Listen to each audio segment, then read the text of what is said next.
हे भारत माँ, मैं आपको प्रणाम करता हूं, नतमस्तक वंदन करता हूं। अर्थात वंदे मातरम, सुजलाम सुफलाम मलयज शीतलाम सस्य श्यामलाम मातरम, वंदे मातरम। यह जो अभी आपने सुना, यह मात्र कोई पंक्तियां नहीं, ना ही कोई वीरबाण है, बल्कि यह अपने आप में एक संकल्प है, एक दृष्टि है, एक स्रोत है उस स्वतंत्रता संग्राम का जिसके तहत भारत के वीर वीरांगनाओं द्वारा तमाम आहुतियां दी गई। ये एक सार है उस बलिदान अंश का जिसके तहत भारत के वीरों ने, भारत की वीरांगनाओं ने अपना लहू न्यौछावर कर इस धरती को अर्पित कर एक नया स्वदेश दिया, एक स्वतंत्र भारत दिया।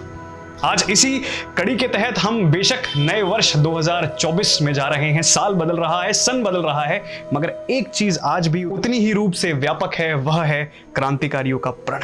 एक प्रण जो सदैव रूप से अटल है, जो सदैव रूप से निर्वाचित है। आज उसी अंश में एक प्रसंग आपके समक्ष पेश करेंगे, उसी रपट से जो आंखों देखी है, जिसका पुख्ता सबूत श्री उपेंद्र नाथ सेन, बांग्ला पत्रिका बंगाली के संवाददाता करते हैं। वह बतलाते हैं कि एक बार एक युवक क्रांतिकारी फांसी के फंदे के तख्ते तक पहुंचता है जो 15 फुट लंबा था।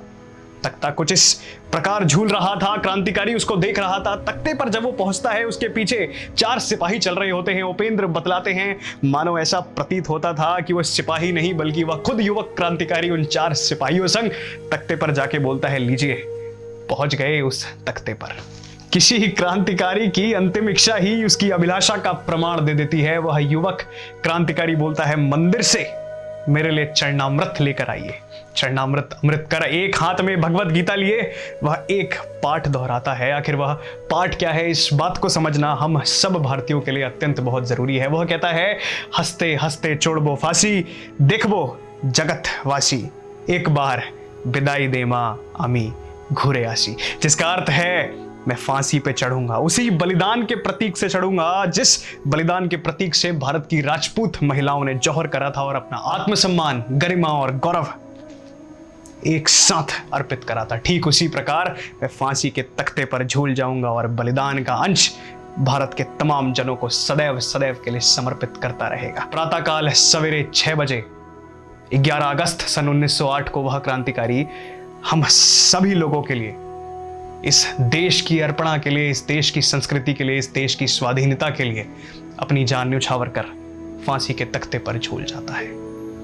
यह विचार अनमोल है, यह विचार अतुलनीय है। तो आखिर क्या है यह विचार? यह विचार है खुदीराम बोस, वही खुदीराम बोस जिसके फांसी के तख्ते पर झूल जाने से एक प्रबल प्रवाह अंग्रेजों को आघात के रूप में सदैव सदैव के लिए खाता रहा। वही खुदीराम बोस जिनकी चिट्ठी व संदेश केसरी में बाल गंगाधर तिलक द्वारा लिखी गई और उनको 6 वर्ष भारत से बाहर मेंडले जेल में भेज दिया गया।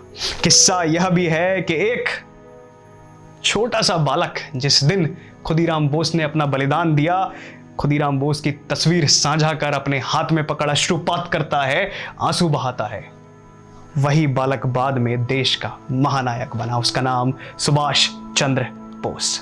ये आहुतियां ही हैं जो भारत को बड़ा बनाती हैं, संकल्पित बनाती हैं, जो भारत को भारत बनाती हैं। अब सभी लोगों से आग्रह है कि भारत अपने आप में एक इतिहास है, भारत ही इतिहास है। इतिहास को कभी मत भूलिए, वीरगतियों को कभी मत भूलिए। आप सभी लोगों को, तमाम परिवारजनों को नए वर्ष की हार्दिक शुभकामनाएं। जय हिंद, जय भारत।